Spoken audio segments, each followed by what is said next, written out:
La posture, donc pendant l'entretien. Donc là, la préparation, vous avez préparé, vous êtes confiant. Ok. Si vous êtes là, c'est pas un hasard. On vous a sélectionné parmi plein de candidats. Ça arrive que vous ne soyez pas le meilleur, mais ça, vous ne savez pas. Et vous ne savez pas, en principe, combien il y a de personnes en face. Rarement, on vous explique l'ensemble du process, hein, sauf si parfois vous passez par des recruteurs et nous, on sait qu'il y a 3 candidats, on vous dit à l'avance, bon voilà, mais c'est pas toujours le cas. Dans tous les cas, vous êtes confiant. On n'a pas envie, un chef d'entreprise n'a pas envie de recruter quelqu'un qui n'a pas confiance en lui, quoi. Et confiance, ce n'est pas comment dire, être trop prétentieux, hein. Voilà, il faut savoir se modérer.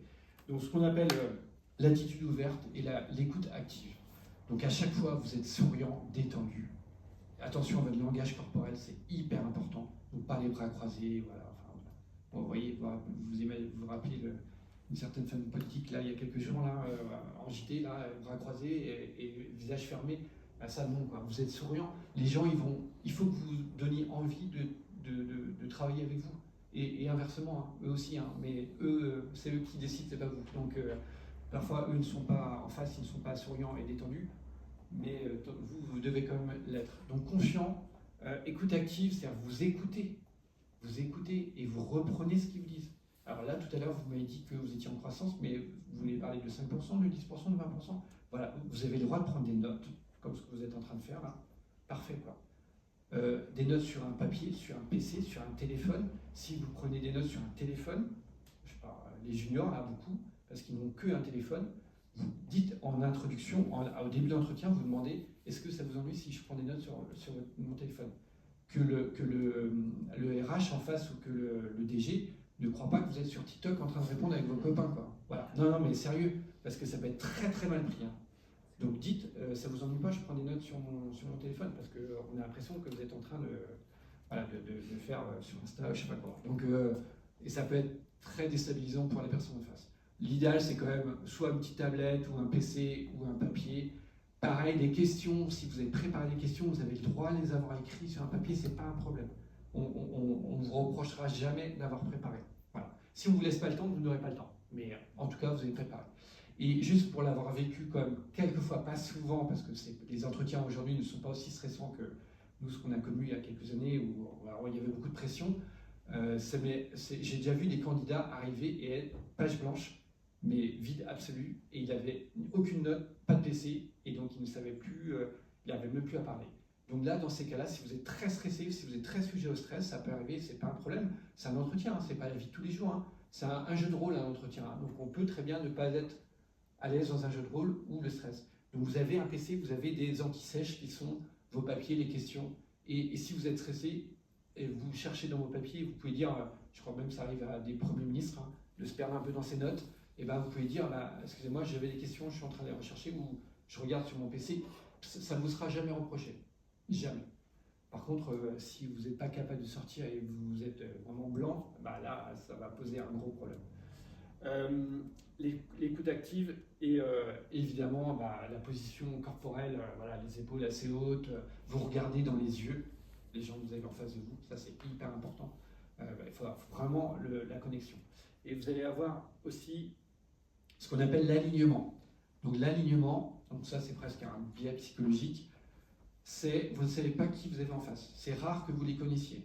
C'est très, très rare qu'on connaisse le futur employeur.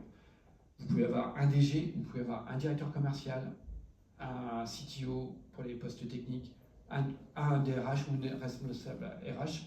L'idéal, si vous avez bossé, vous devez savoir à peu près quel est le niveau de décision de cette personne-là. Si c'est une personne qui s'occupe du recrutement, peut-être c'est pas elle qui va être la décisionnaire, mais ça a son importance quand même.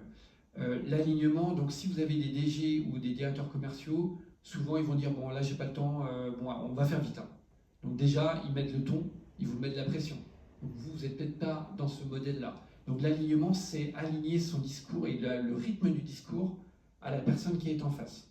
Si dès le départ on dit bon allez on va faire vite, soyez efficace, comme vous avez bossé comme je vous l'ai indiqué, avec 1 minute 2 minutes pour votre pitch, et puis à chaque fois qu'il vous demande bon, donnez-moi un exemple de réussite, 1 minute, et vous vous taisez. Alors, vous sortez votre exemple, vous taisez. Sinon, il va vous couper. Et s'il vous coupe, c'est mort. Enfin, c'est vraiment très désagréable pour vous, il va vous décontenancer. Voilà, donc alignez-vous. Si vous voyez que il est plutôt cool, voilà, ça arrive. Non, mais j'ai pas de rendez-vous après, ça m'intéresse ce que vous avez fait, vous avez travaillé avec un tel, je connais, etc. Là, mais vous pouvez vous mettre en mode cool et voilà, vous faites de l'alignement un peu d'empathie. C'est-à-dire que là, vous allez chercher un peu votre côté vert, ce qu'on appelle le côté vert, c'est vous pouvez parler même de vos hobbies, etc. Ils vont peut-être vous poser des questions sur vous faites du judo, ou je sais pas quoi, vous êtes entraîneur de judo, mon fils fait du judo. Alors là, quand vous avez des gens qui commencent à vous parler de votre famille, de leur famille, c'est de l'empathie, donc là vous pouvez y aller, c'est quand même plutôt cool. Voilà. C'est ce qu'on appelle l'alignement. Si vous laissez le temps de parler, prenez votre temps pour parler. Si vous ne laissez pas le temps, vous allez vite, quoi. Voilà. Et voilà, vous ne faites pas des phrases trop longues, d'accord? Et par exemple, si c'est des DG ou des directeurs commerciaux, ils vont attendre des faits et des chiffres. Mais comme vous les avez préparés, c'est bon. Voilà. Et vous prenez qu'un seul exemple. Hein, c'est pas la peine d'essayer de placer 36 exemples. Vous réfléchissez à l'exemple qui va être le plus impactant et vous prenez cet exemple-là. S'ils veulent vous poser des questions, ils vous poseront des questions. D'accord? Sur le reste de votre carrière. Vous êtes motivé pour ce poste, on est bien d'accord. Vous avez été sélectionné parmi 50, 100, 200, 300, 400 CV. Au fond de vous-même, vous savez que vous êtes motivé. Vous ne pouvez pas partir de l'entretien sans l'avoir dit, d'une façon ou d'une autre. On a tous des personnalités différentes, il y en a qui sont extravertis, d'autres qui sont introvertis. Peu importe, vous trouvez un moyen de dégager d'exprimer votre motivation à votre façon. Si vous n'êtes pas à l'aise, si vous n'êtes pas très extraverti, et justement vous êtes peut-être développeur, bac, on ne vous demande pas d'être très communicant. Hein. Si vous êtes commercial, vous avez plutôt intérêt à être extraverti, mais ça dépend des postes. Par contre, vous ne quittez pas l'entretien sans avoir dit « je suis super motivé, j'espère que vous allez le prendre ». Voilà, d'une façon ou d'une autre. Même si c'est quand la personne vous raccompagne dans le couloir et que vous dites « voilà, j'ai oublié de lui dire ça ». Vous le sentez au fond de vous-même et vous ne l'avez pas dit, donc dites-le, dites-le. Vous ne regretterez pas. Sinon, vous allez rentrer chez vous et dire « ah, là, c'est pas vrai, j'ai même pas dit ça ». Et la personne en face, elle attend de vous que vous exprimiez ce genre de choses. Donc, elle attend de vous que vous soyez motivé pour le poste, pour l'entreprise, que vous êtes renseigné, etc. Donc, ce que vous avez, surtout si vous êtes sujet au stress, vous préparez une petite checklist de vos objectifs personnels pendant l'entretien. Pendant l'entretien, je dois dire ça, je dois dire ça, je dois parler de telle personne, etc.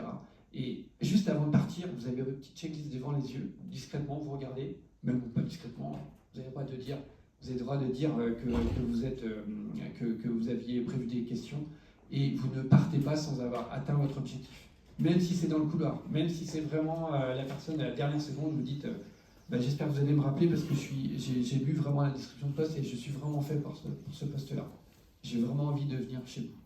Il faut qu'il entende ça. Un entrepreneur ou un recruteur, s'il ne sent pas la motivation, vous êtes motivé, eux ils sont motivés pour vous prendre et vous êtes motivé pour aller travailler avec eux. Il faut que ce soit réciproque dans les deux sens. Selon le temps qu'on va vous donner, effectivement, tout ce qui est valeur, c'est un grand sujet. Donc, dans votre CV, vous dites je cherche une entreprise qui partage les mêmes valeurs. Donc, on ne sait pas très bien ce que ça veut dire souvent. Voilà. Mais bon, ça peut être un sujet de discussion. Vous allez aller là si vraiment on vous laisse le temps. Si vous avez un quart d'heure, vous n'aurez jamais le temps de parler de ça. Par contre, ça peut être important. Donc, les valeurs, c'est vous allez renseigner vraiment, et pas que le site web, parce que le site web, il y a quand même souvent un peu de com. Voilà. Donc creusez un peu plus, regardez ce qu'ils font avec les collaborateurs, regardez ce qu'ils font à l'extérieur, est-ce qu'ils font du sport, est-ce qu'ils font de l'inclusion, est-ce qu'ils font de l'accessibilité du site, ce genre de choses. Et vous pouvez, et si vous avez un alignement sur les valeurs aussi, franchement ça peut être un plus. C'est pas là-dessus que vous serez recruté. Vous serez d'abord recruté sur vos compétences techniques. Vous devez remplir un besoin de compétences techniques. Si une entreprise a mis un poste de commercial, de chef de projet, de développeur, de marketeur, c'est qu'il a un besoin de compétences. Donc c'est d'abord ce besoin-là que vous devez remplir. Votre entretien doit être aligné là-dessus, enfin orienté sur je vais remplir votre besoin, je vais répondre à votre besoin de compétences.